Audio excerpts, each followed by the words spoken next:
अस्सलामुअलैकुम नाज़रीन, cricket fans के लिए चुका देने वाली खबर सामने आई है। पाकिस्तान क्रिकेट टीम के अहम बैटर मोहम्मद रिजवान को मैच के दौरान स्लो रन रेट की वजह से बैटिंग से वापस बुला लिया गया। जी हाँ दोस्तों, जब बीबीएल में मोहम्मद रिजवान की टीम को रन की अशद ज़रूरत थी, इसी वक्त मोहम्मद रिजवान क्रीज पर मौजूद थे, लेकिन इनकी सुस्त रफ्तार बैटिंग मैनेजमेंट और कप्तान को पसंद न आई। जराये के मुताबिक मोहम्मद रिजवान ने सिर्फ 30 गेंदों पर सिर्फ 26 रन बनाए, जिसकी वजह से टीम का रन रेट शदीद दबाव में आ गई। इसी दौरान कप्तान ने स्लो रन रेट पर एतराज़ उठाया और फिर मोहम्मद रिजवान को बैटिंग से वापस बुला लिया गया। ये फैसला शायकीन के लिए हैरान कौन भी था और मायूस कौन भी।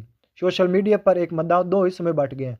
कुछ लोग फैसले के हक में हैं तो कुछ इसे नाइंसाफ़ी करार दे हैं। अब सवाल ये है, क्या मोहम्मद रिजवान वाकई टीम के लिए सुस्त खेल रहे थे, या फिर यह फैसला बीबीएल टीम मोहम्मद रिजवान के खिलाफ एक और साजिश है। वीडियो पसंद है तो वीडियो को लाइक करें, चैनल को सब्सक्राइब करें। मजीद ऐसी क्रिकेट के मुतल्लिका वीडियो देखने के लिए हमारे चैनल के साथ जुड़े हैं। Thanks for watching. अल्लाह हाफिज़।